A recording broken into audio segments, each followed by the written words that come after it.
Welcome, faithful podcast audience, to this, the 100th episode, believe it or not, of the Silver Screen podcast. To celebrate this momentous occasion, we've got a special episode for you. We thought it would make sense to review a film that fits into all three of our shows, a mainstream hit worthy of Silver Screen regular, a true cinema classic with historical importance, and a film that may well be the ultimate cult classic. In a galaxy not so far away, where hairdos defy gravity and robots bicker like an old married couple, comes the epic tale of a farm boy with an appetite for adventure and occasionally blue milk. Brace yourselves for a space opera with more epic drama than your favourite reality show, more laser beams than a disco party on Alderaan, and more plot twists than a politician's promise. Welcome, dear friends, to the beginning of the saga that launched 1,000 cosplays, conventions, and copycats. In the words of Family Guy, we'll begin with part 4. That's right. We're looking at the film once called Star Wars and now known as Star Wars Episode 4, A New Hope. Buckle up because this ride through the stars is about to make the Kessel Run look like a leisurely stroll in the park. Reviewing a movie ain't like dusting crops, you know. Let's hope it's not too maclunky. Oh. Over to you. Start turning this off. Right. Yes. Hello, everybody. Well, not much to say. Mike's pretty much said it all. It's, episode 100. And if you joined us at the start, thank you for being with us for these 100 episodes. And my God, give her a tolerance for punishment. But yeah, as Mike said, we are looking at pretty much the ultimate movie, the only one that we couldn't really think of to celebrate 100, which is Star Wars. So I apologize that you're having to suffer with my and Mike's faces for this one, but we thought it only fair because we're treating this as a little different to normal episodes. It's not so much your standard review. We're having a bit of a celebration, both of the movie and the franchise in general. And because of this, we've got quite a few little guests that have joined us on this one. So every so often, you'll see them interspersed, giving their opinions on how they came across Star Wars and what it personally means to them. But yeah, we'll keep coming back to us, going over the regular little categories that we do. But we will be obviously not whining on as much because we've got this special guests. And to start with that, we've got a special behind the scenes section. Normally, it's either myself or Mike that takes you behind the scenes and lets you know how these things came together. But you don't have to suffer through either one of us for this one. We had the pleasure of talking to Roger Christian, who was the production designer on the original Star Wars, or as Mike says, Star Wars Episode 4. You might have seen him. We did an Alien review earlier in the year, and he was on that one. But yeah, we spoke to him quite a lot about Star Wars. So without further ado, I'll head over to our interview with Roger. Enjoy. You mentioned that you've been asked these stories time and time again, but for the benefit of our listeners, I do have to ask: how did you find yourself working on Star Wars? How did that initial meeting with George Lucas go? I'll put it shorter for you. So I was in Mexico on Lucky Lady working with another brilliant designer, John Barry. Les Dilley, who's the art director, being my partner on quite a few films. So this Lucky Lady was a massive movie, and there were only 4 of them in the art department. It was huge. And so they needed help. I got called out. I was set decorating, and Lucky Lady was written by Gloria and Willard Hike, who wrote American Graffiti. And they wrote some of the Star Wars dialogue for George and characters, not credited, but they did. So they became great friends with John Barry and myself. They were wonderful writers. And then at that time, the American box office was kind of dead and there were no family movies. And Universal took Steven Spielberg and said, let's get a young director and we'll revive it. And MGM, I believe it was then, took Coppola. Alan Ladd took George Lucas because he made American Graffiti thinking he'd come in with another one, and he came in with his worst nightmare, which was a children's fantasy science fiction film. And the board said no. Alan Ladd stuck to his guns. So they analysed, all right, the film will make $12 million. In those days, they divided it by 3 and said to George, if you can make your movie for $4 million, we'll make it. Well, Gary Kurtz's budget at the time was 8 in America, and there were no stages free. In England, it was exactly half the price at the time as America, and we had stages free. So Gloria and Willard said, why don't you go down and see what Roger and John are doing? You can make it in England. I'm shoveling salt, doing what's called a salt factory. It was rum running in the 20s, and salt was very valuable. And George and Gary arrived like me. We looked like students.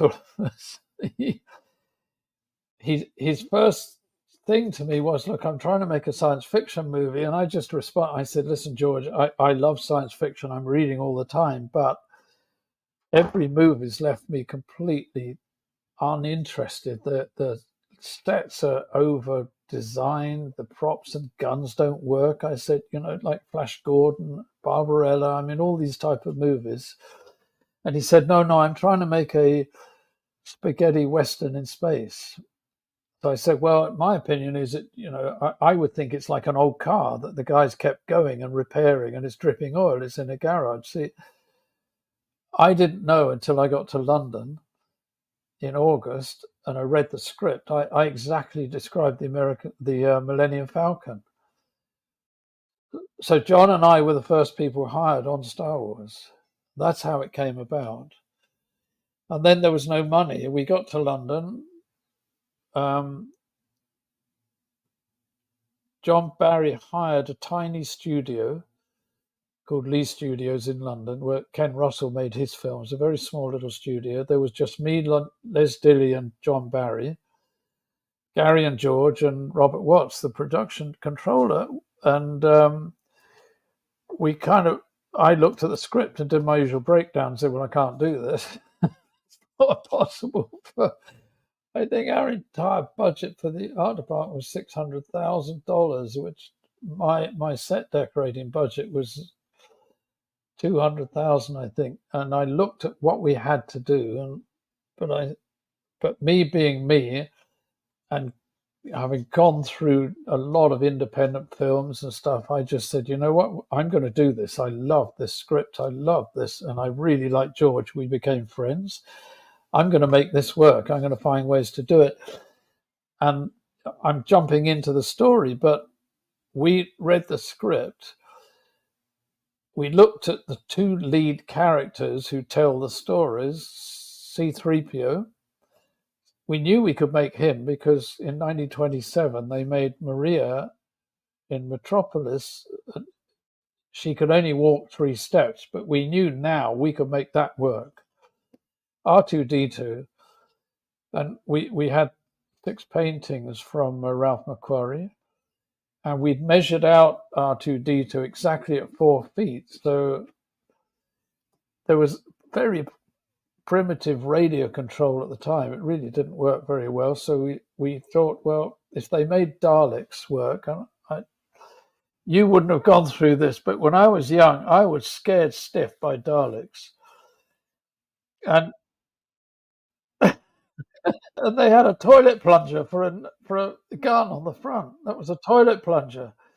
So we thought, you know what? And they have people inside moving them around. We thought, right, that's it. We'll build one. Well, then Robert Watts said, well, I have no money. You can't buy wood. You can't do anything.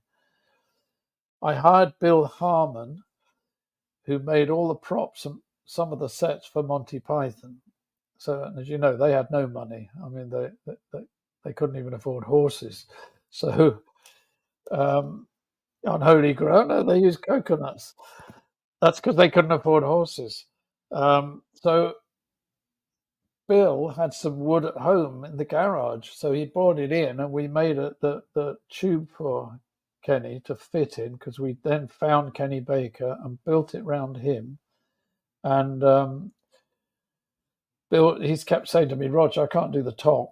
I went to the scrapyard for the lighting company and found a top, and I measured it was exactly right, and we bought that for 10 shillings. Bill hollowed it out. We stuck that on the top. I got some bits of old army stuff that I got from a trading post where they loaned me, and there was the nozzle, the lighting nozzle. I stuck that in because it didn't look much, but I thought, let's try to make it look a bit better for George to see. I stuck those in. They're still there, the same lighting nozzles. The little they have little arms on the front. Bill, again, he said, I can't do that, Roger. He sent me home with a penknife and a piece of wood, and I carved it at night at home. This gives you an illustration of how Star Wars was made. And we got Kenny inside, and he couldn't do anything. It wouldn't move. We got his boots in, and they stapled them in the bottom of the legs on R2-D2, and he still couldn't move it. And by sheer chance, amongst the junk I'd managed to get, there was a fighter pilot's harness. And so Bill stapled that inside, and then Kenny could wear R2-D2 like a rucksack, and it took the weight. And with George and Gary watching, he literally took 3 steps and then crashed over. But I tell this story because it's probably the most auspicious moment on Star Wars, because we then knew that George could make his movie, because without that we couldn't. There's no CGI for the modern audience. Nothing existed at that time. That's how we started. Crikey. I mean, you've mentioned that, wanted to do a kind of spaghetti western. Until that point, science fiction, it had always been associated with like this sleek, futuristic, but it dated really quickly. But here was, and I mean, I've seen the term used frequently since then, what was described as a used universe, which was pretty much the antithesis of what had come before. Panels missing, leaky oil, dust. I mean, what was it that inspired you to go in that direction? I mean, obviously you matched up with George's vision, but what put that into you? I think, it was. I mean, reading the script, and it does say in there, the Millennium Falcon, Luke says, like, this is a pile of junk. So, but when I was writing the book, I had to go and analyze all this stuff because John Barry built the sets. I'm the one credited with creating this whole used universe, and it came about with a lack of money and a desire to find a way to do it. I do remember when I was a kid, I got dinky toys, and I thought they were all too shiny and new, and I used to paint those down. I'd go in the garden with a camera and trying to make them look real. So. But what I analysed, because I've made a documentary now based on the book called Galaxy Built on Hope that one day it'll get out, and it's a full 2-hour 20 kind of delves into everything Star Wars. It's a legacy for everything, and I've got Guillermo del Toro throughout it talking, because he's very erudite about Star Wars, and I've got Gareth Edwards, who I think made the really genuine Star Wars prequel movie with Rogue One. He's talking throughout it, and people like that. So I had to analyze, where did this come from, and I was born in Croydon.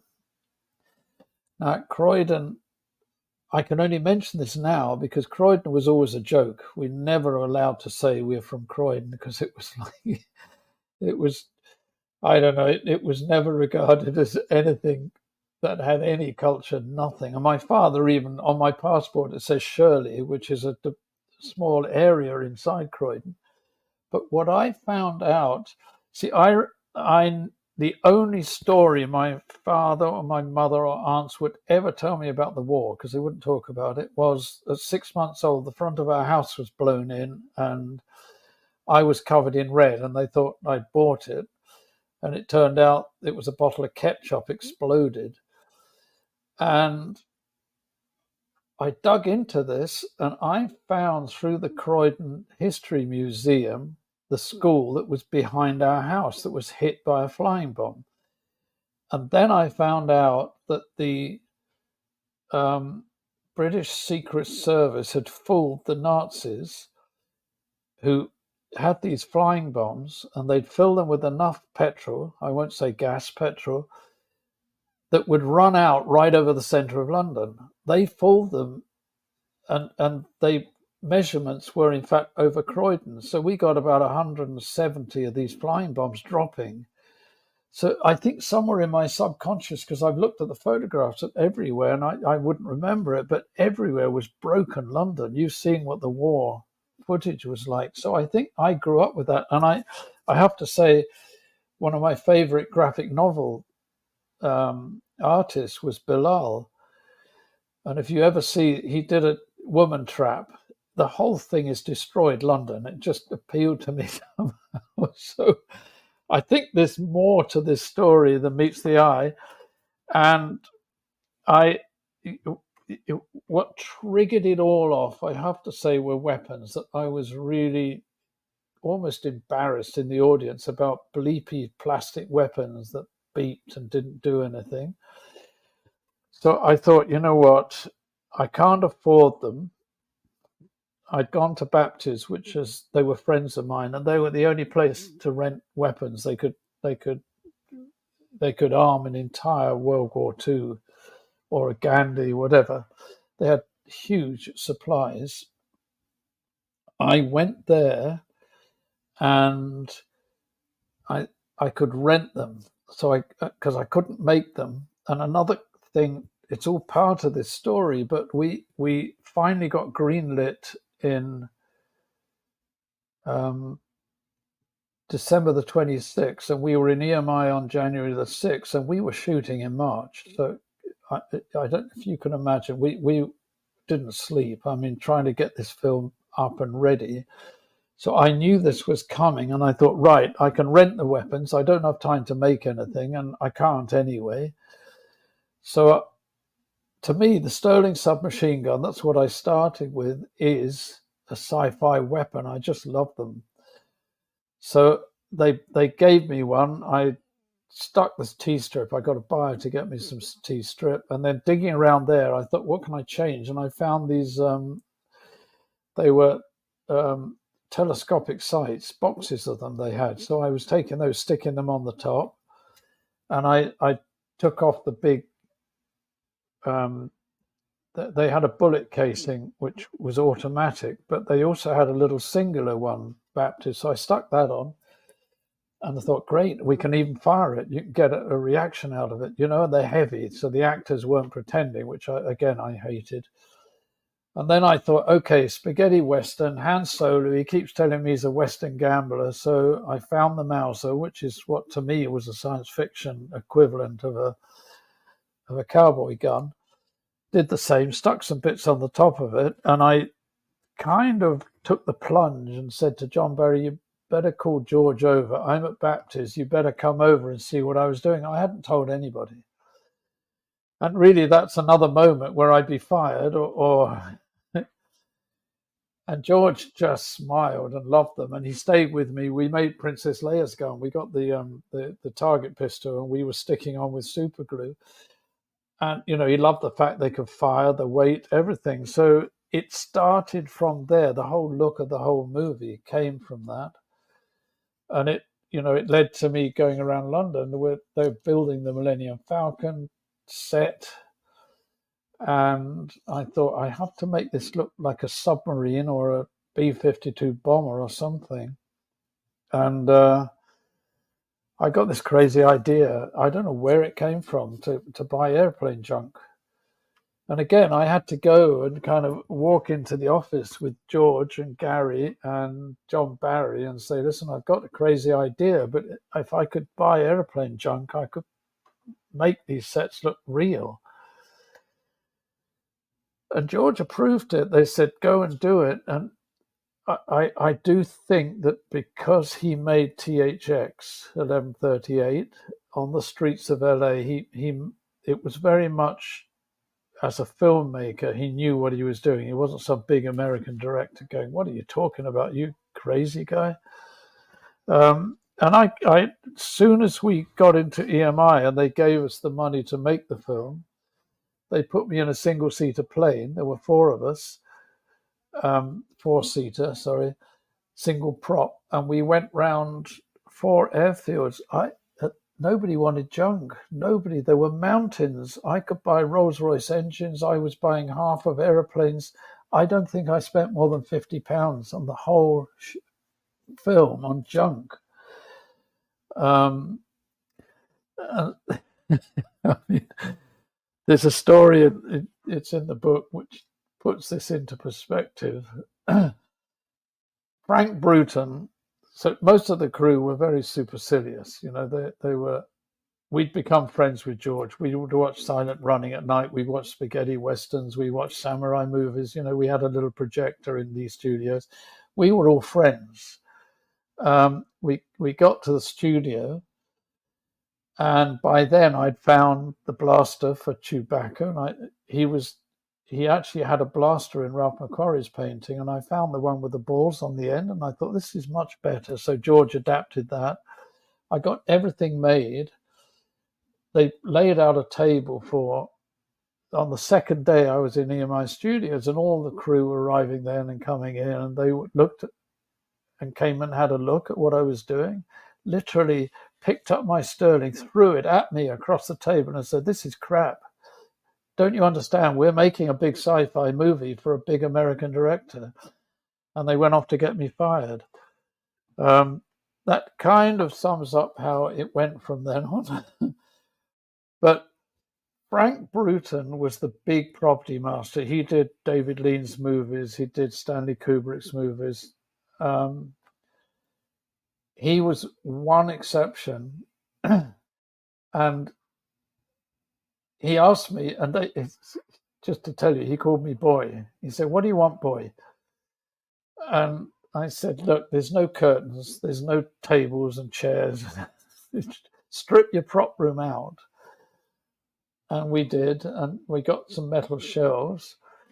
And the big doors opened the day that my junk I'd bought. Now, there's a huge low loader. On the top of it were jet engines, jet pieces, junk, held on by ropes. It was backing in. He's standing next to me, Frank Bruton, and all I hear was, you know, you're mad, boy. And I thought, yeah, I probably am. I don't know if it's going to work or not. But why I adored him, he said, okay, boy, in my office, I got the tea on. You tell me what you need. And so I said, I need to train the props how to break these down, because you don't just take bits of stuff and stick it on. A submarine, a plane everything's layered. And if one fails, they've got another spare one. Everything has to be technically put like it works. So I did. I taught the props how to do it. And that's how we kind of made the Millennium Falcon and Tatooine as well. I bought those heating containers that they still have on airlines. They open up. I bought a ton of those. They're all over Tatooine. There's junk everywhere. I took junk in trucks down to Tunisia, and they all thought I was mad for that. Why are you taking junk? It's got to go through 5 countries and everything. Because I said there isn't any junk there. You know, everything's used. And I was using it everywhere. But that's kind of somehow the used look was my sensibility. And it's interesting because the first set we ever did was the Millennium Falcon cockpit. And Harry Lang, John Barry had hired him because we did have a 2001 Element with the Death Star. He'd hired Harry Lang, who was an art director on that, and Harry was doing beautiful panels and everything for it.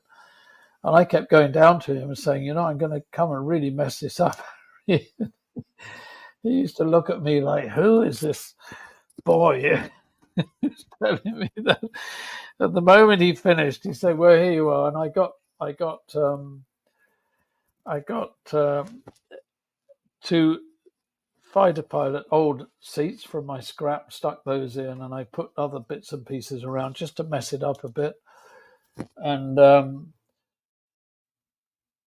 I called George down to have a look. It was the first set we ever did, and I was kind of nervous, but I think George saw what he'd been imagining right there in front of him. And So that kind of worked. And the other huge set was the hold area with the chest. And that I was buying more and more truckloads of junk. It just ate it up and it looked terrible. I was really hoping no one would come to the stage and look, because I thought they are going to think I'm mad.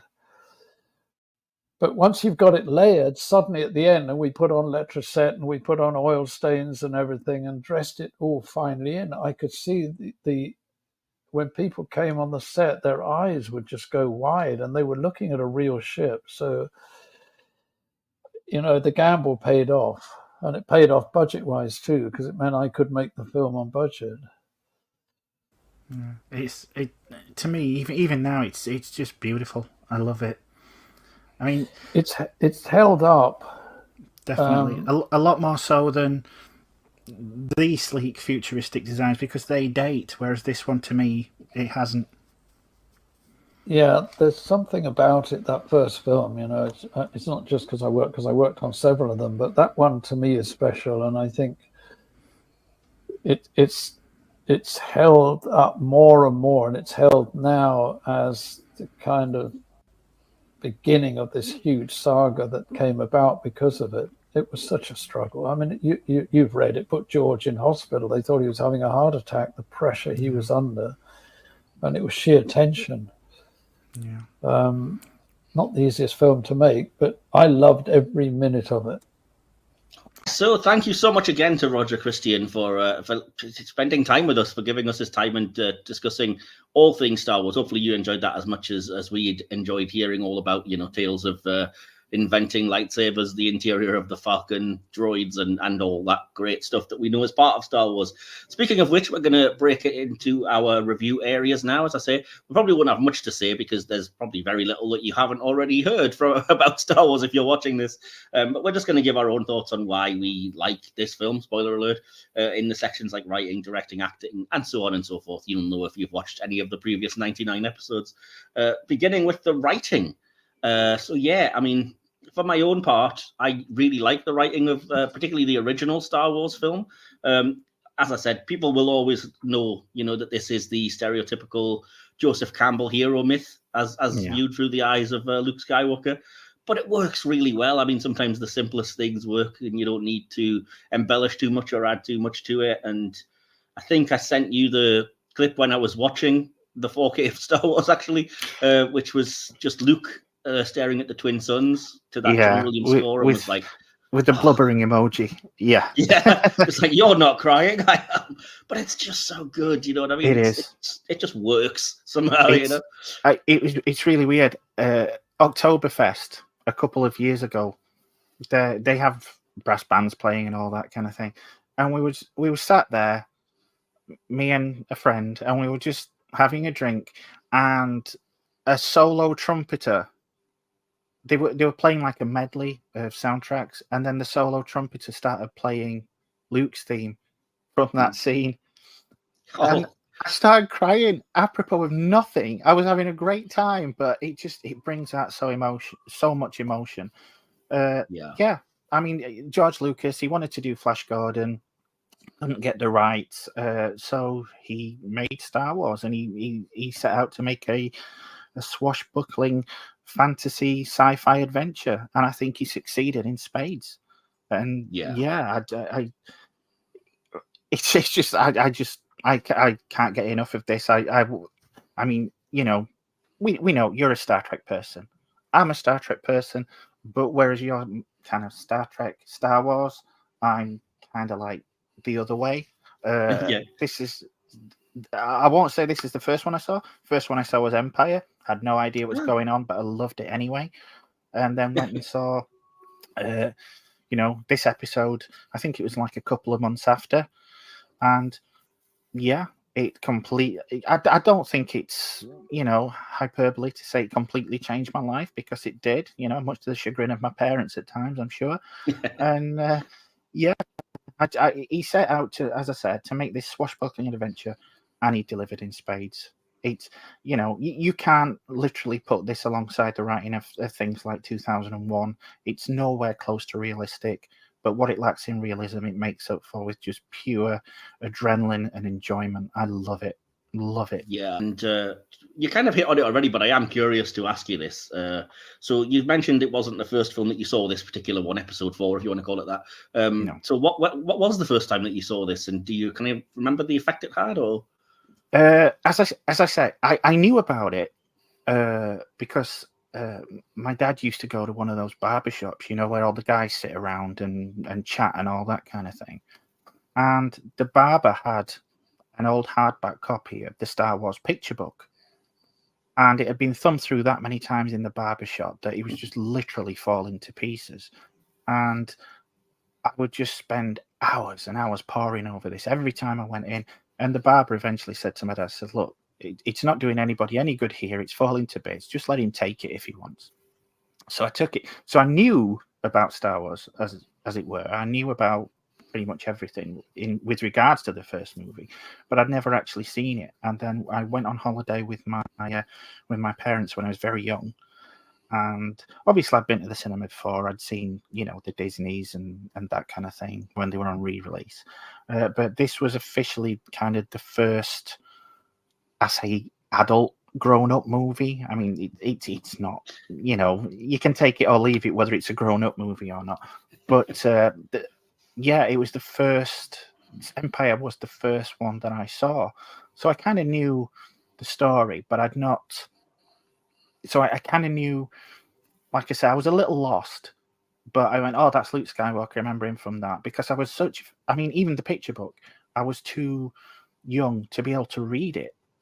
So my dad sat down and read the entire book onto a C90 cassette because he knew I would just play it and play it and play it and play it and play it, and I did. So apart from a couple of mispronunciations of planet names, I was well versed in Star Wars. So when I went to see it, yeah, I was just blown away. I mean, and Empire does remain my favorite out of the original trilogy to this day. But I think it was about 2 months afterwards when we got back home, our local cinema was showing A New Hope, and it was a big thing, you know. So my mum took me along to that, and I remember sitting there, and whatever the picture book had, it didn't compare to what was happening on screen. When you see that, and you know, I fell in love with that cantina scene, and that's pretty much my overriding memory of Star Wars to this day. And it instilled in me this just love of creature design and, you know, the different alien species and stuff. And it just stuck with me. As I say, I've never looked back. My experience with Star Wars is really weird because I can remember my very first exposure to anything, which will please a lot of sort of hardcore nerdy fans, was what's now known as the EU, the Expanded Universe stuff, which has since been swept from canon. And it was because we used to get given library time in my middle school when I was in middle school. So I would have been probably very early teens, where we were sort of let loose in the school library, and we were told, just pick whatever you want and read it, and you've got half an hour to an hour to just read and enjoy whatever you like. And in our school library, for whatever reason, they had a graphic novel section, or like a media section. So it had like all the Star Wars graphic novels of the EU and a couple of the Timothy Zahn type books and stuff. And that was obviously the place I went to. I was, you know, I'm not sure if the teachers had intended it to be this way, but I was just like, I don't give a crap about these books over here. Look at this. And that was also coincidentally my exposure to like the Alien versus Predator comics and a lot of that expanded universe stuff, which I've never owned, but it was in that library, and I was just like, hey, if you're going to make me spend an hour here, I'm going to pick something fun to read, you know. So, and it's weird because a few of those Star Wars things obviously made reference to things that had gone before, and I remember there was some kind of encyclopedia type thing or something, but it was like filled with information, a lot like the things you get now based on like Game of Thrones, but it's stuff that happened before the main books. And it would tell you like stuff long before there was a prequel trilogy or anything regarding, you know, even thought of with that. That was how I discovered like the battle on Mustafar had occurred and why Darth Vader looked like that and the fight with Obi-Wan and stuff. And I was like, ooh, that's interesting. But yeah, so because I knew of Star Wars, I'd seen, you know, it's iconic. So I'd seen iconic imagery and I knew the whole spoiler of, you know, oh, it's his dad and all that. But I'd never really like looked into the plot behind it, which we're talking about writing, that makes sense.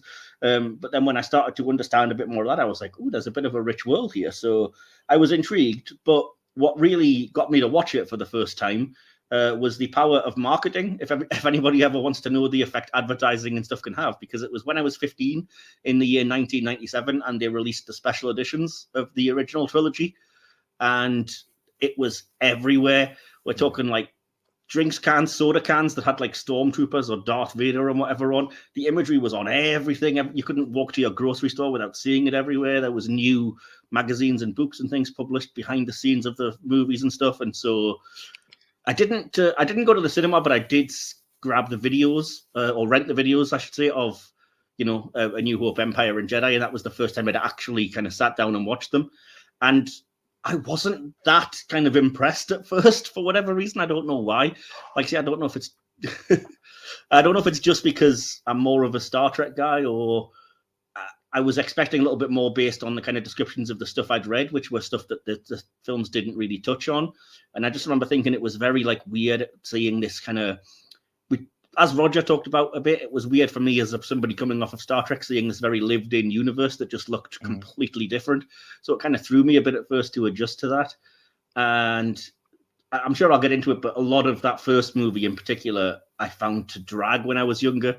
You know, let's be honest, there's a lot of mucking about on Tatooine that could probably have been condensed in that first like 40 minutes or so. But yeah, I mean, when I got past that and got to Empire, I absolutely adored it. It's still one of my favorite movies of all time. I think it's amazing the impact it had. And since, you know, seeing them films for that first time, one of the strengths that I've realized, which kind of initially put me off, is, again, to the point of writing, it's George Lucas's skill at world building.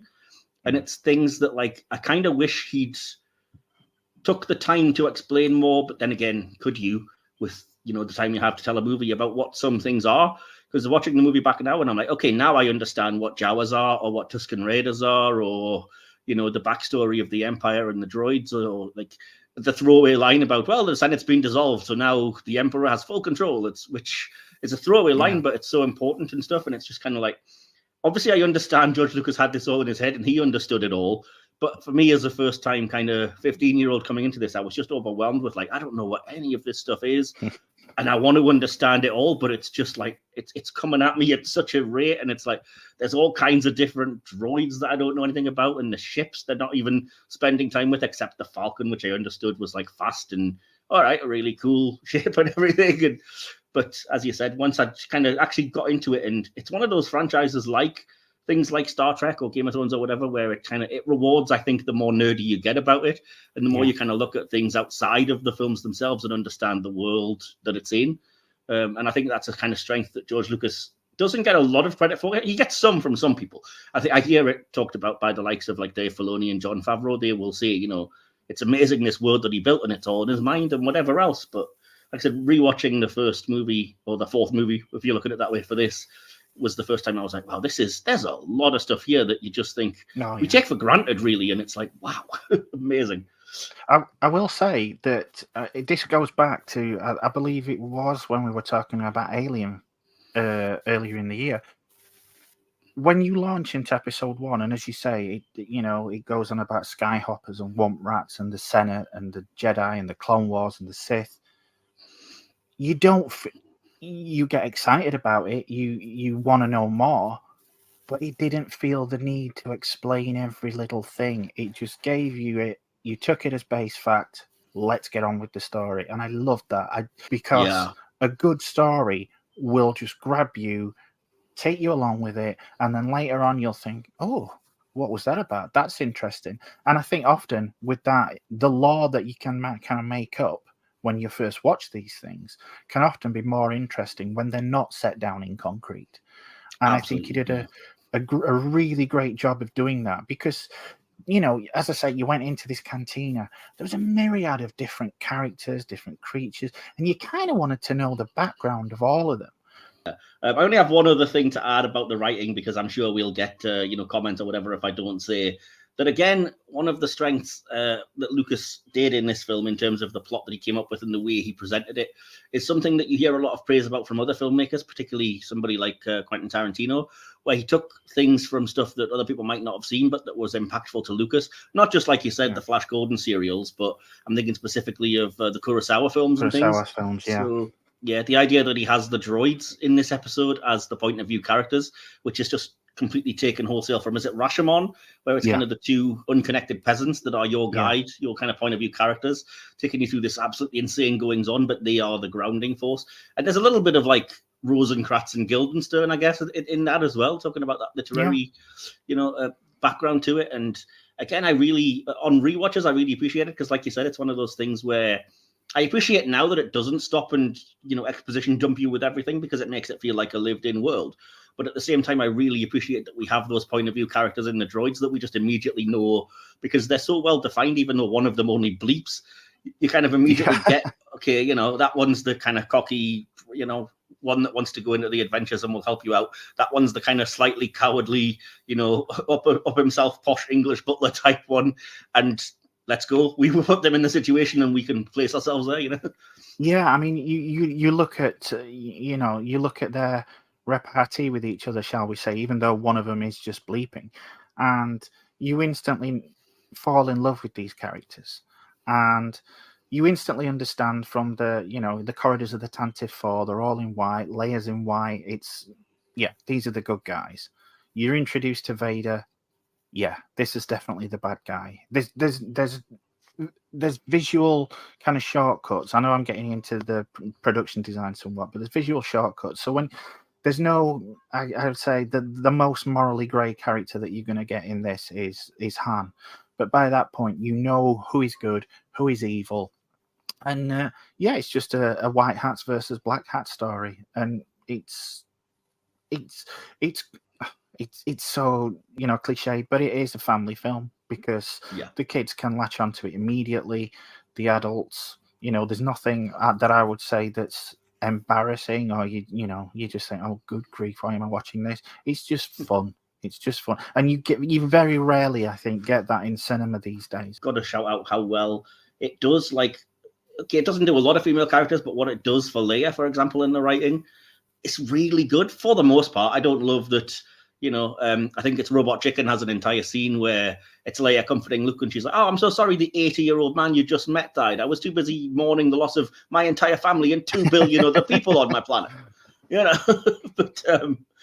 But other than that, I think it's good that she gets to be the hero, the cocky kind of, stand-up one, the one that gets to save their butts, as she puts it at one point. She's capable. She's a leader of the rebellion. And yeah, I mean, I could live without the whole, ooh, she's a pretty lady, so that's what's going to prompt me on this mission, especially coming from what we later discover as a brother.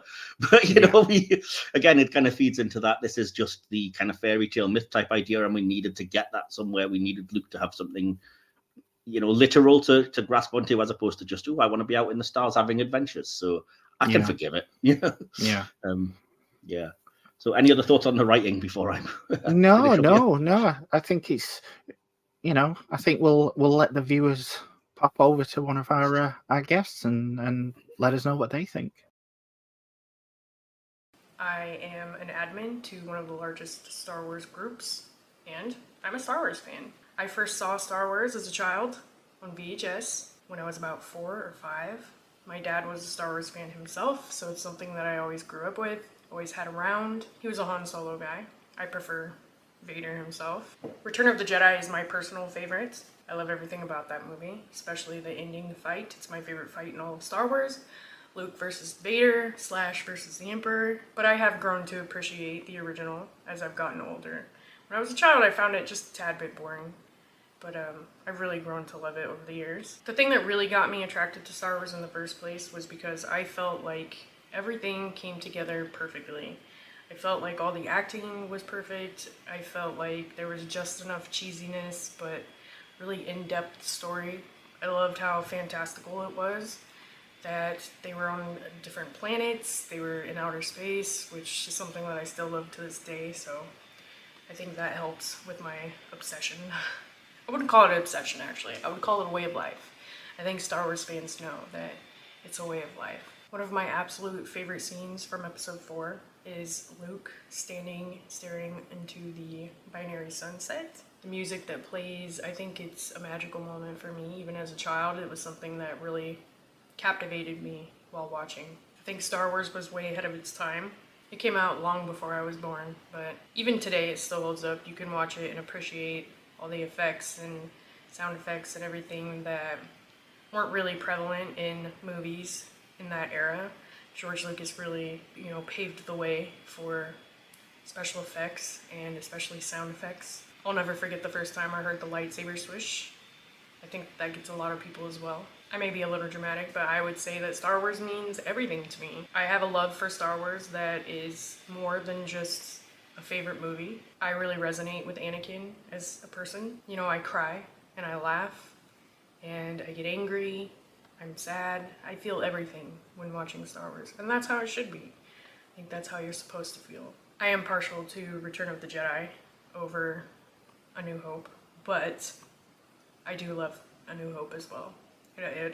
You can't have Return of the Jedi without A New Hope, so of course it's a very important part of not only the Star Wars universe, but of cinema, of history. My father has passed away as of about 5 years ago now, and I wish that I could share more experiences with him within Star Wars, but I'll cherish those memories and those moments and the love that he had for the franchise as well. It holds a very special place in my heart. I don't ever foresee myself not loving Star Wars. You guys can find me over on Habitual Cinema on YouTube, or you can catch me at the Mandalorian and Star Wars universe on Facebook. I hope that you guys have an amazing day, and may the Force be with you, always. Yeah, so thanks there for our guests' input with regards to that. And if you stick around, we've got more of them coming up. So yeah, let's talk about the directing. And again, I'd seen. I don't know how what you'd come into it. I'd not seen any Lucas movies until this one. I obviously saw American Graffiti and THX, after this, and it's very effective. Very effective. Yeah. Again, we're with the visuals and the instant that movie hits. And, there's these urban rumors about how he invited his friends to a private screening, but the effects weren't done. So they were looking at, World War II clips. And, I've seen that, and it works really well. The World War II dogfights with Spitfires and and it's so cool because it works, Yeah, but they still weren't convinced. And I don't think anybody was convinced until it's released. As Roger said, they just thought it was a job at that. Yeah. But in the first 30 seconds, this was something that cinema viewers had never seen before. I mean, yes, you'd had your Flash Gordons and your Star Treks and stuff like that on TV. But by and large, and I'm not dissing Star Trek here, I'm on about Flash Gordon. They were the kind of, rocket ships on strings and something like that. So the original Star Trek was also very that in fairness. Yeah, fair enough. When you saw the Tantive 4 heading over, followed by the Star Destroyer, it was just mind-blowing. So much so that it was one of those things that, pretty much every science fiction thing at the time who was trying to get up there with Lucas copied that scene. I mean, look at Spaceballs, but it was in things like Battle Beyond the Stars, and I'm guessing it's what prompted Vija to be such a massive thing in the motion picture. But yeah, I mean, it instantly relays the information, and it doesn't dwell on exposition. It doesn't, get ponderous. Well, maybe a couple of times throughout it, but it moves. There's a lot to be. I mean, apparently, a lot of it was helped out in the editing, especially with regards to the final battle against the Death Star. Apparently, that wasn't, how shall we say, as edge of your seat stuff as it inevitably turned out to be. But I can't fault George for that, because, I mean, at the end of it, it was his vision, and he delivered that vision on screen. And I will also give special shout out to the George Lucas screen wipe. Yes, I have that in my notes, actually. Yeah, but it's iconic and it works. Do you know what I mean? So Yeah. it's strange you mention it because I wish I had some references to hand, but it's incredible how many people that I've either spoken to in person or from reading film magazines, like famous directors or just, film critics and authors, who say that like the defining moment of their life was sitting in the cinema watching the opening crawl and then seeing that first shot of the Tantai 4 and then the Star Destroyer just, absolutely dwarfing it, appearing and filling the screen. And I can't watch the start of that movie without thinking of its importance, even if not to me, to everybody else, because I can it's one of those things that like, it's so iconic it almost transcends the screen, if that doesn't sound too over the top. And it's just kind of like, I can appreciate if I had been sitting in a cinema in 1977 and sci-fi was kind of, like you said, it was a lot of stuff on strings or overly wordy or you were very geeky or anaraki, and then you're sitting in this mainstream movie and that comes at you. I can just totally appreciate that, like, it's a life-changing moment. Yeah. In terms of the direction, my favorite directed scene I made a note of is the scene when they started, I don't know why, but it's when they're shooting at the TIE fighters as they're escaping. And it's the scene where Han basically says, "Great kid, but don't get cocky," to Luke because he's got one of them. And I think it was just because that was the equivalent of like that intro for everyone. Because as a kid, when I was watching the movie, I was like, okay, it's good, I get it. But then when that happened, I was like, oh, I was in that area with that little gun shooting at the ships like arcade style, and I was like, oh, I love this now. But I loved all that. I have to say though, since we're on the direction, before we leave this behind, I have to bring up the slightly critical thing and say that Episode 4, possibly because it's the only one that was officially directed by Lucas, I think is the one that suffers the worst from the special edition changes. It's the one that has the most superfluous stuff that I just wish wasn't there. It's a toss-up.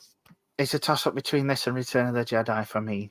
There is something in this that I can say, and everybody knows what it is. I'm not even going to mention it, McClunky, but everybody knows the scene in this one. See, it's not that even bothers me. It's the additional scenes. So it's things like adding like background CGI dewbacks to the Stormtrooper search unnecessarily, or like a whole weird menagerie thing happening as the speeder pulls into Mos Eisley that you didn't need.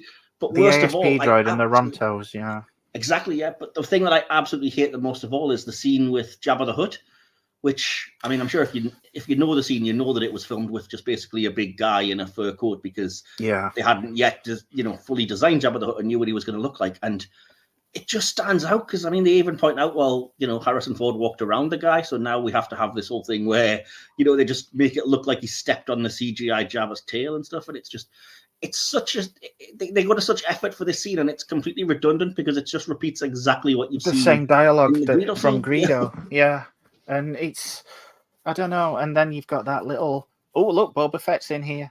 We got Boba Fett in.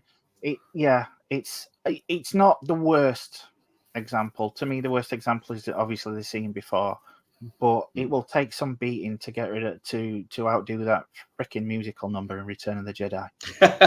Zigabante-ho. Oh geez, just move on. Just move on. So, shall we go to one of our other guests? Let's move on. Yes. We'll see you in a minute, folks. Hi, my name is C. Michael Whaley, and I am a filmmaker. But before I was a filmmaker, I just loved movies. And one of the movies that I love the most is Star Wars, and later, A Star Wars A New Hope. The first time I saw Star Wars A New Hope, I believe I was about 8 or 9 years old. And my grandmother, who was a huge sci-fi nerd, rented the VHS copy of it for me, and I got to my first introduction into the Star Wars universe. It just made me love movies. Like, there's really nothing else to say on that. I remember the very first time seeing it, and at first, when I was a kid, I really, really loved Luke Skywalker because we all wanted to be the reluctant hero who steps up and saves that. I mean, as I've gotten older, he is whiny, but I mean, I still see good in him. But now my favorite characters are Han Solo and Chewbacca, and I really like how badass Leia was and is. The scenes that stick out the most to me from A New Hope were Still to this day, love the trash compactor scene. Very scary. I don't like trash or walls closing in on me. So a little bit of claustrophobia mixed with some not liking trash, that makes that a very, very scary scene. And my love of video games, I think, stems a lot from, like, racing games and stuff, stems a lot from Luke, making that his final pass down in the trenches to blow up the Death Star. What Star Wars means to me is that even in a galaxy far, far away, that you can always fight the bad guy and do your best to try to make the world a better place. And that's what I take from it, is I want to make this world a better place. Hopefully I can do that with making movies and entertaining people, while at the same time,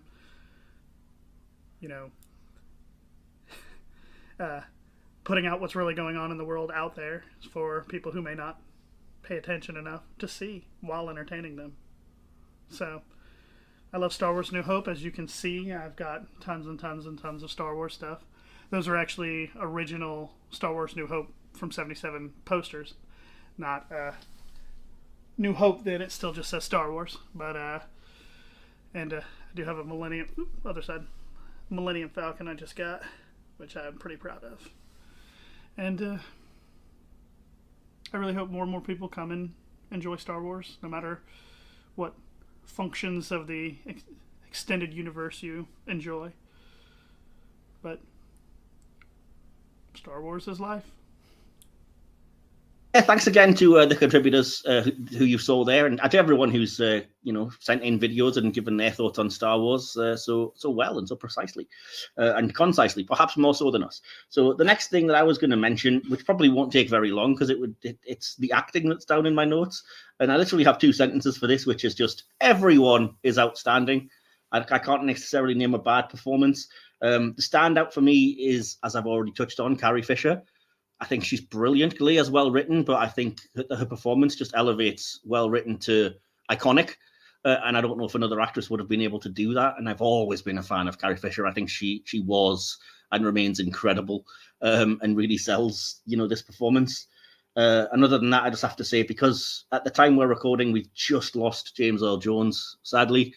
And for a man whose entire contribution is just voiceover, it is, the word's overused, but it is iconic. You cannot think of Darth Vader without thinking of James Earl Jones's dialogue. And not just because Dave Prowse has that kind of West Country thing when you see the original, unedited footage of, like, you're part of a Rebel Alliance and a traitor. Take her away. But say that, I mean, even Dave Prowse, R.I.P., great physical performance to add to it. And like I said, we've lost too many of the people behind these movies, but every one of them, from, Kenny Baker in R2-D2 to Peter Cushing as Tarkin. By the way, shocking to me that that's the same guy who plays Doctor Who, 10 years or so before that. Could not be more different of a character. But, I do like the story that Carrie Fisher kept breaking out in laughter because Cushing didn't like wearing the boots because he felt they were too restrictive. So whenever you see a scene with Tarkin, he's actually wearing pink fluffy slippers. I think I heard that somewhere. Yeah. That's brilliant. But no, I mean, that's really all I have to say on the acting. So over to you. Is there anything you kind of wanted to mention or to point out? As you say, everyone pulls their weight. There's not a dodgy performance in this. It's, in fact, I mean, it made household names out of a lot of the cast, and whether to their liking or not. It did but it has to be said that for a while it wasn't the case. Again, I keep bringing up comedy stuff from Star Wars because I love to watch them knowing the films. And there's a line in Family Guy's parody of Star Wars where they're introducing Han Solo, and he just sits down in the cantina and goes, "Hi, I'm Han Solo, pilot of the Millennium Falcon, and the only guy whose career isn't ruined by this movie." Yeah, I mean, for a while that was the case. Yeah, I mean, Mark Hamill, bless his soul, he's known for a number of roles now. Oh, he was the Joker a lot for his kind of second career resurgence. You see, for Carrie Fisher, I always either picture her in this or in Blues Brothers. But everybody in this, as you say, Cushing and James Earl Jones, Dave Prowse, Kenny Baker, Anthony Daniels, really, really fantastic. Yeah, everybody is completely 100% in this, and it sells you on it. Absolutely. So yeah, speaking of which, let's hear from some other people about what they thought about the Star Wars A New Hope and perhaps the franchise at large. Yeah, the question was about the first Star Wars movie. Well, fourth, whatever. And specific memories to that experiences. And, well, I can't really put anything on this specific movie, and that's very much because of my age. That, most people will probably say something like, oh, I watched it in cinema the first time, this and this, or I watched maybe the prequels the first time in cinema and then went back, and that was an experience. Well, when I watched all of them, there weren't any new movies in cinema for Star Wars. When did I watch them? Like, it must have been like, I don't know, 2009, 2010, something like that. So there isn't really any memories connected specific to this one singular movie. There's more memories connected to just watching them all together, all 6 of them. And I remember often watching them with friends on sleepovers, and we were just watching Star Wars. I remember specifically one friend who always had the movies on when we were there. It was like on the second floor. It was like an attic, whatever. I don't know what this thing is called. The thing under the roof. And yeah, I remember watching the movies there and having fun. Also watching quite a bit of Clone Wars there, the series. Although not as much. But definitely watching the first 6 movies very often, like 10, 15 times over the years. Definitely. And that was always fun. I can't give you anything specific about the very first time. But I do remember just watching them over and over again with my friends and on a sleepover. And, not all 6 at once always. That would be a bit much for every time. But, sometimes this movie, sometimes that movie. I think we did once all 6. I think we did that like 3 on the night and then going to sleep, and then the next 3 on the next morning. And until the afternoon, something like that. So yeah, that's all I can tell you about that. I hope that's enough. I hope my not that spectacular story is still good enough for this. So where do you start talking about A New Hope? Well, you start off by not calling it A New Hope. You start off by calling it Star Wars, because that's what it was back when it came out. UK, really, most of it was in 78. Obviously in the States, May 77. If you want to go back to November 76 for the book, it was called Star Wars. We've got so used to calling it A New Hope, which is good because Star Wars is expanding, and you need to be able to delineate these things. But as kids, for me as a kid, back in the day, it was just Star Wars. What can you say about it? It completely changed the world of cinema. It completely changed the world of kids all around the world, literally all around the world. Boys and girls of a certain age remember that thing coming out. And it was such an interesting time. Back in that point of the 70s, we had disco and we had punk and we had some interesting cinema, but nothing that you would consider a blockbuster. In 75, Jaws came out. Jaws definitely wasn't a film for kids, so that was not something that a lot of kids could really grab hold of. And there were certain things here in the UK, you'd have some sort of quirky UK focused films, but nothing that really grabbed the imagination like, let's say, Doctor Who did on television. Planet of the Apes had kind of tailed off at that point, and there were some adventure movies, but nothing like Star Wars. So when Star Wars arrived, it completely blew everything out of the water. Now, here we are, 47 years plus later, heading towards the 50th, and we're still talking about Star Wars. We've got the Acolyte, we've got the High Republic phases going on, all the other things. We've got an entire area of 2 Disney parks given over to Star Wars. There's Star Tours in even more parks than that, and has been for decades, to be honest. And so to judge how Star Wars changed the world back when it did, it's a real difficult thing to quantify in just a few minutes. And I think that's one of the reasons why us and you guys, congratulations on the 100th episode, by the way, are still and continue and hopefully will always talk about this movie that literally changed the world. So when you consider heroes, it's hard not to look far beyond Luke Skywalker. Now, he starts off as just a kid on the farm. It's difficult now to look at Luke, knowing what we know, and then to step back to 77, 78 and see Luke as we did then, because there's so much about Luke then that we didn't know. We didn't know Leia was his sister. We didn't know he'd be so strong in the Force. We didn't know Vader was his father. We didn't know there was going to be an Empire Strikes Back. I mean, we didn't know until 78 that there was going to be a Splinter of the Mind's Eye or a Star Wars holiday special. So Star Wars was built to become a serialised, like the Old Republic shows that Lucas loved so much back in the day. But also, it could have stood on its own, but thankfully that was not a problem. Pretty quickly that film blew past the expectations of Fox, who were hoping for a hit like Planet of the Apes, and ended up being the biggest movie of all time, to the point that Lucas was confident enough to push on pretty quickly, to be fair, push on towards episode 5. Fairly quickly it was known as The Empire Strikes Back. They start prepping that in 78, they're filming it in 79, it's out in May 1980, and the world's changed. But Star Wars, so many things in that film are iconic. The ships are iconic, and many ships are iconic. The characters, good and bad, absolute icons. Darth Vader, C-3PO, R2-D2, Luke and Leia, Han and Chewie. You can go on. There are iconic characters completely laced through that film. And there's also icons of design, R2 and 3PO, design classics. You can't design a droid in Star Wars without looking too far past either R2 or 3PO. Now they have. In the Acolyte, we've got Pip, very different, great design. In the sequel trilogy, we've got BB-8, who's the next iteration of Astromech.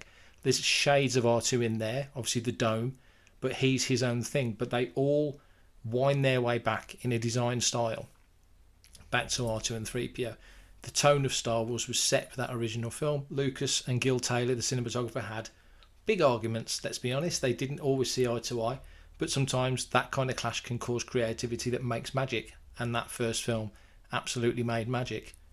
The music by John Williams, iconic. Who doesn't know the music to Star Wars? Even people who say they've never seen Star Wars, which I don't personally believe, they will know the Star Wars theme as soon as it comes on.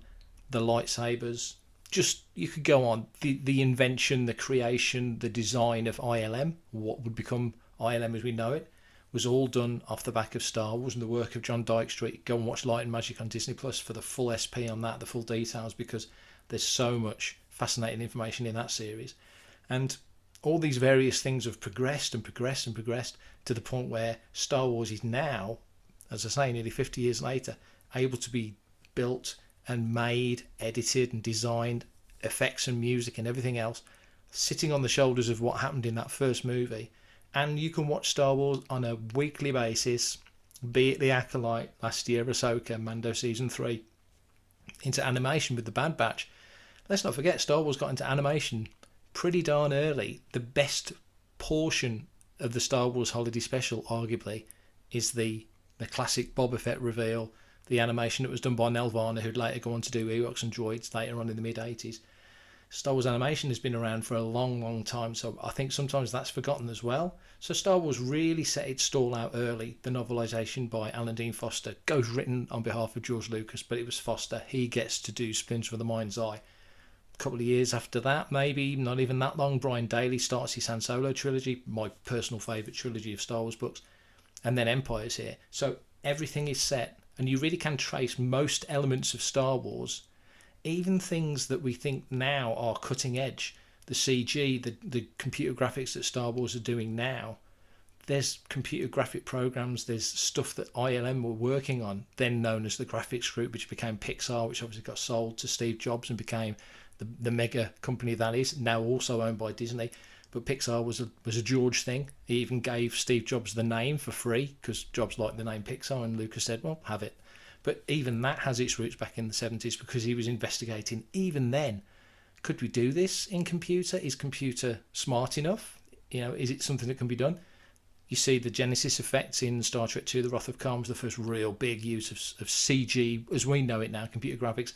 Back then, you see it a bit more in Jedi, in the briefing room, so you see that there. So all these things have got leads and links that go right back. But ultimately, whatever the discourse, I'm waggling the air quotes, whatever the discourse is about Acolyte, or might be about Skeleton Crew, or possibly will be about Andor next year, or anything that's coming out on the horizon, Mando and Grogu, the Rey film, whenever that gets going, everything can trace its roots back to 1977, even further back really, to 73, 74, 75, the various drafts, the novelisation in 76, and just take it right back to those early days. Everything uses that as its source. And as long as modern Star Wars tries to keep the core of what made the original, the 77 original, so special, so magic, so unique, don't copy it. It can't be copied. It was a moment of time. Star Wars is a very 70s film. Empire isn't an 80s film. Jedi is not an 80s film. Maybe some of the haircuts, but those films are their own thing. Star Wars self-references all goes back to 1977. I hope that gives you some insight into Star Wars. Certainly that's how it felt for me as a kid in Star Wars land, and remaining there ever since, doing fan fiction, doing fanzines, doing websites, doing podcasts, and all the other bits and bobs I've done, including Star Wars Insider, of course. It all goes back to those early days. For me, it goes back to issue 6 of Star Wars Weekly. My mum's best friend bought it for me. I read it, and I've never been the same since. And thank goodness, because how boring would life be without Star Wars in it? So congratulations on 100 episodes, guys, and may the force be with you. Okay, thank you once again to everybody that's contributed to these videos. I love looking at these little segments of people's lives and seeing just how much this movie has affected everyone. So let's get on to the visual effects, production design, and you've obviously heard a lot about the production design from Roger Christian. What can you say about the effects? They're just phenomenal. I mean, in the words of another movie, if you build it, they will come. And George Lucas didn't have an effects company that would, adequately provide for what he needed. So in essence, he ended up building his own, and the results are just phenomenal. I mean, even now, the ship design, the way things move. Yes, some of the things, especially in the final battle, were touched up with CG for the special editions. But I think if you go back and even relook at the theatrical edition, it still holds up incredibly well, as does the creature design. I still love it to this day, where Greedo is talking to Han and his little snouts moving. I think it just looks incredibly well. It holds up for we're going on 50 years. 50 years, yeah. And it's not a lot of films can say that they hold up as well. So yeah, special effects wise, I think it's a tour de force, and thank goodness we had ILM, because without ILM, there's a lot of productions that wouldn't look anywhere near as good as they do. I mean, I do have to give a shout out to Ralph McQuarrie, who came up with some brilliant visual designs for some of these things. And yeah, we can't do an episode without mentioning him. My name's Paul Kane. I'm probably best known for my post-apocalyptic Robin Hood novels, my crime thrillers for Harper as P.L. Kane, co-editing anthologies like Cursed, Beyond and Within, Folk Horror and In These Hallowed Halls, plus my association with the Hellraiser mythology.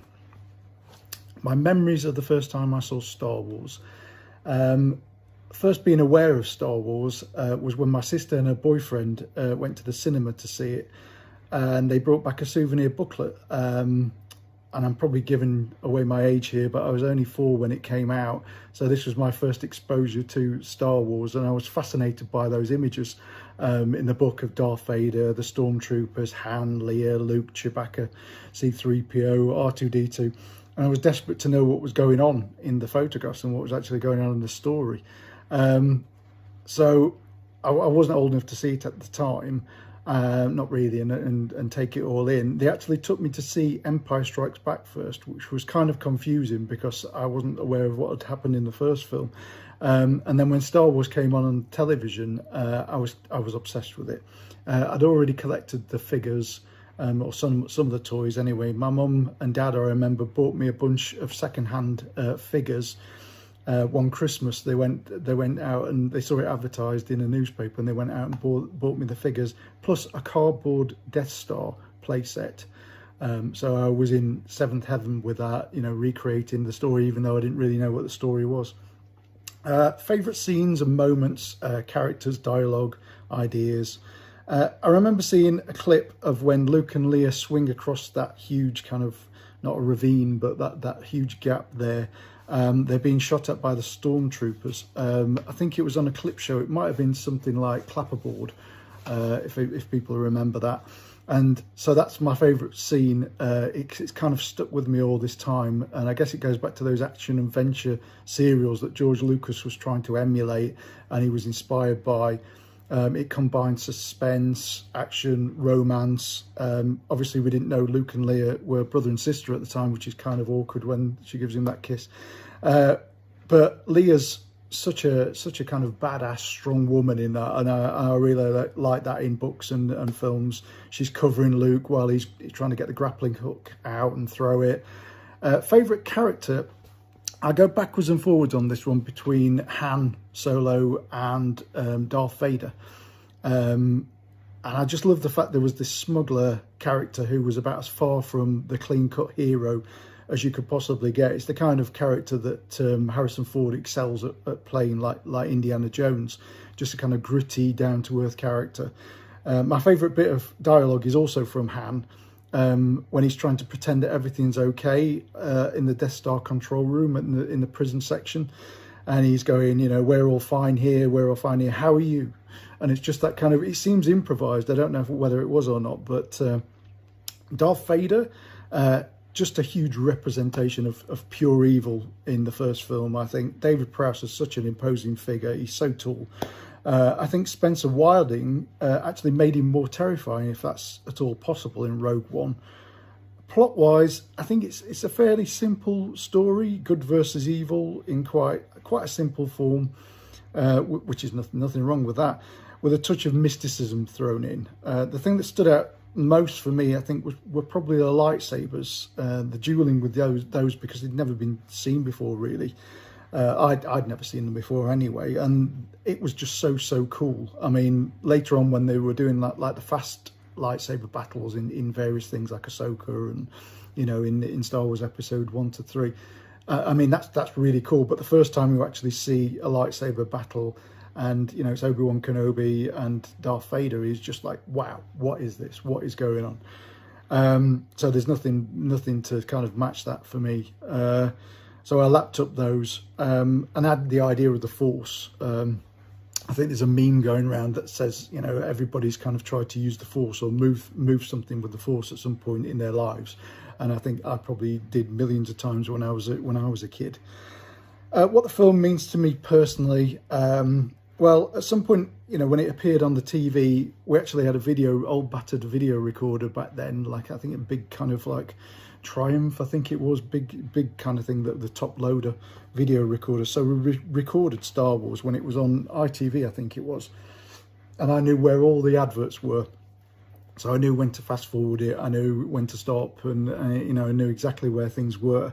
And my memories of watching it with my dad are the most kind of special thing to me, because my dad got me into the genre, watching things at a very early age, like Star Trek and Doctor Who, and Incredible Hulk was another one, the Marvel kind of 70s thing, the Spider-Man 70s Marvel.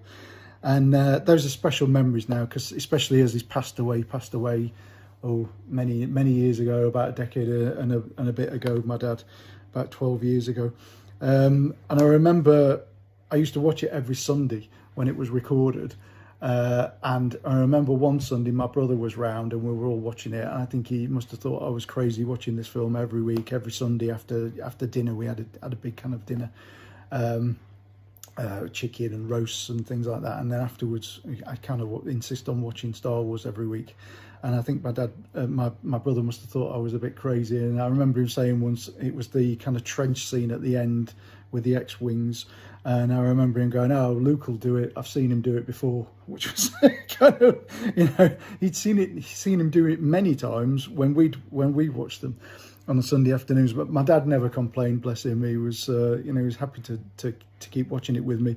And those are kind of the special memories for me growing up. It's when I watch it now, it's kind of like a warm blanket. It's like going back. That and The Black Hole for me are kind of like a warm blanket. It's kind of a comfort film for me. Quick sign off and where people can find me. They can find me on the site www.shadow-writer.co.uk or on social media. I'm on Facebook, Instagram, X, Blue Sky, the usual suspects. If you search for Paul Kane author, you'll probably get me. And that's all really I've got to say. May the force be with you. Okay, nice one. Thank you for that. And that leads us into the music and sound effects. And have you got anything on this one, Matt? Just that it's absolutely. I mean, I sound like a broken record, but it's iconic, and it's. The more I think about it, the more I kind of realize that without if I was unbiased and without wanting to look at it as obvious, this might be my favorite soundtrack, because as I'm listing John Williams's contributions to this, I made a note and I was like, it's the twin sun scene that, like we said, makes me kind of well up every time. The main Star Wars theme, the Imperial March, the Cantina Band, the medal ceremony, they're all incredible A+ works. Not one of them's like, oh, we phoned that one in, or oh, that scene has a little bit less impact because that's not as good. It's all incredible and it elevates everything so blooming much. And yeah, additionally to that, like the actual sound effects work, I think Ben Burt was one of the main guys that does the work on that. But it's a little thing, but it's all the more important when you have this universe where it's lived in, and you have to have like consoles and bleeping droids and background noises and the noise of a lightsaber igniting and stuff. We have no idea. We have no frame of reference, but it's become so known because somebody thought of that, So I think, everything, music and everything sound is just absolutely top notch. Yeah, the sound design is absolutely incredible. And I think it's it all wraps up to make one of those movies that it's iconic in every single aspect. There's not one aspect of this that lets it down. And obviously, John Williams, he was there before Star Wars. He's gone on to have a massive career after Star Wars. But when you look at John Williams' career, he has so many iconic soundtracks. But I think this is one of, I would say, at least the top 5. I'm not going to say number 1, because obviously, it's alongside things like Superman and Raiders of the Lost Ark. But it's definitely Jaws. It's definitely in the top 5, and as Mike said, just instantly recognizable. There is. It's not a question of saying there's just not one duff piece of the score. Every single piece of the score is so wrapped up in what you see on screen that you can instantly recognize what scene that's taken from. More often than not, what track name that is, if you're listening to it on an MP3 or a CD, and it has held up. The legacy that has sprung from this movie, which is testament to just how well this movie and its original sequels were received. It's the fact that 50 years later we're still getting new content. We're still getting, and it's never really been out of the fandom's eye, as you say. After the movies, we eventually moved into the EU, and then we had the special editions, we had the prequels, we had the sequel trilogy. There's the Mandalorian, the Acolyte, the Book of Boba Fett. We've got the upcoming Skeleton Crew, not to mention the animated series like Clone Wars, Bad Batch, Rebels, Resistance. It's just one of those franchises that keeps coming back again and again and again. And whether you personally like the latest take on how someone views the universe or not, I don't think you can deny that it's held up to such an extent over the years that we're now exploring different little aspects of this universe. And I love that. I love the fact that, you can have something that will tie into it, but it doesn't necessarily feel the need to explain everything. It's just a different aspect of this galaxy far, far away. So, what do you think on that, Mike? No, I couldn't agree more. I mean, I'm always, as I said, I'm more of a live action kind of guy, and more so the movies than anything else. Although obviously I love Grogu over here. So I liked The Mandalorian for the most part, maybe not so much the newer ones, but I have hope that the movie is going to be exciting when it comes out. I just love. Again, I'm going back to an earlier episode when Mike Whaley in our Ghostbusters episode said, "I just love being in that universe," and that's how I feel about Star Wars. So, yeah, as long as they keep making Star Wars product, I will keep coming back. And on that note, if anybody from Lucasfilm wants to send me tickets to Galaxy's Edge, I'll not be churlish. I'll accept them.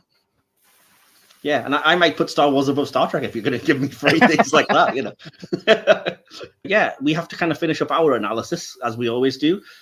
In my episodes, since this is partly kind of a silver screen regular and a cinema classics, I always like to do favourite character moment and line. So DK has allowed me to do that and indulged me on this one. So I'm going to start with favourite character, and I'll start us off and say that my favourite character says a lot about the kind of person that I am. It's Luke Skywalker, because his is the journey I related to as a kid. I know all the cool kids wanted to be Han Solo. I loved Luke. I was completely on board for him. Boy Scout or not, whiny kid or not, I was completely with him for that journey. And like I said, the sheer impact of that kind of staring at the twin suns, wishing for adventure and for more, was so keenly felt and still is that, Luke is my guy. So what about you, DK? I'm going to tell you Power Station to make us think about it. It was Luke, and then it was Han, and I do not mean that in any way that I'm a cool kid, because I'm definitely not. It's a silly little thing, because he has no official dialogue, but I'm going to go with R2. Oh no, that's understandable. He has personality, and a lot of people. Yeah, I mean, he is huge. His introduction in Phantom Menace is made a big deal of. Who was the droid that saves us? Oh, it's called R2D2. It gets a hero moment. So yeah, I understand he kind that. of holds it all Absolutely. together. So I'm gonna stick with R2. Cool, fair enough.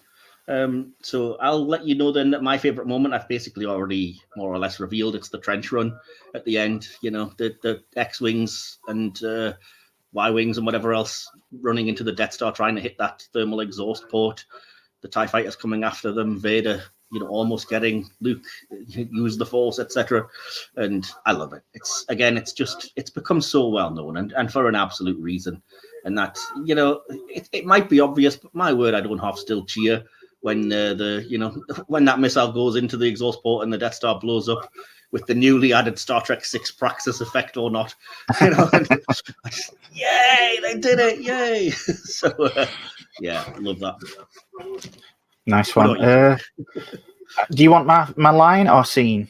Oh, a favourite moment or scene first, and then I'll give you my line. The favourite scene, it's going to have to be the cantina.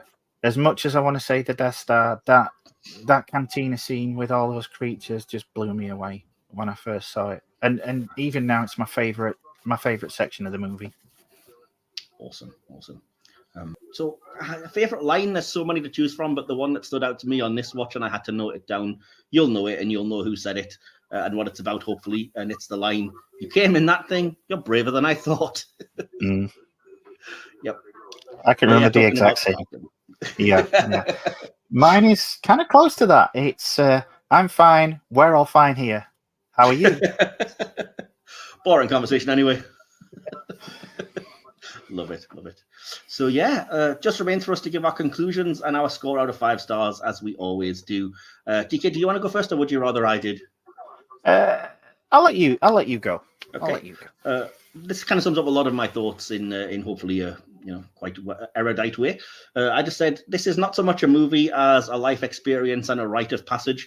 There's so much to love here. The way it captures your imagination, transports you, makes you feel for every character immediately, and has you feeling everything from Luke's melancholic sunsets to the tension of the trash compactor scene, or the joyous successful hit on the Death Star. The world building is out of this world, no pun intended, although sometimes I think there's a bit much here that's left unexplained on screen, which can be a double-edged sword and alienate some viewers. It pains me to say it, but it's not a perfect movie, while I'm being critical. I'll add that for me, the pacing is way off, with the scenes on Tatooine dragging on for far longer than I feel is necessary. There's also the inappropriate crush between siblings. I refuse to believe that Lucas planned that twist.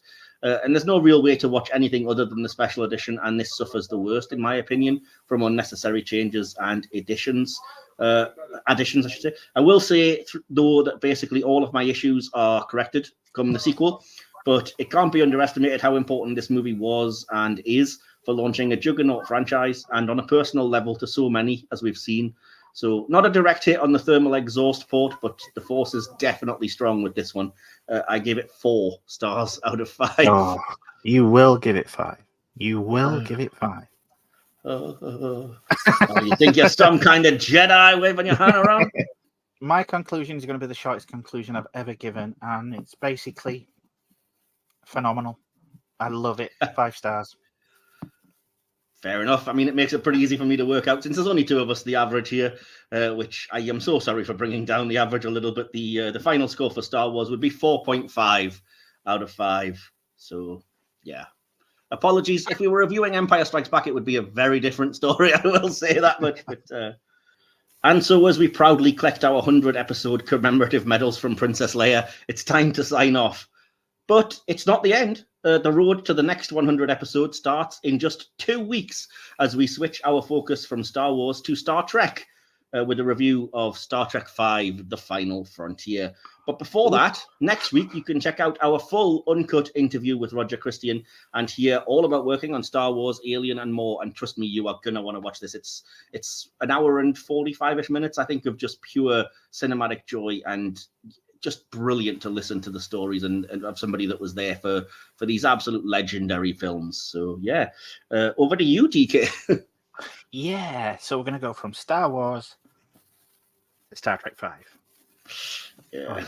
Anyway, if in the meantime, if you've liked this, and we hope you've liked it, because we wanted this to be a celebration of Star Wars rather than the usual negative rubbish that you get online. So if you've liked it, please consider liking, subscribing, and, spread the word to your fellow nerds, as it were. If you want to let us know what you think to this episode, or what you think about Star Wars, how it changed your life, then, as Mike said earlier, feel free to leave us your comments either on the description under this episode or on any of our socials, which are now handily appearing on screen. You can contact us through any of those. It's mostly Mike that deals with those, because I'm a hermit that lives over in the wastes. So, yeah. I wonder if it means old DK Kenobi. Hello there.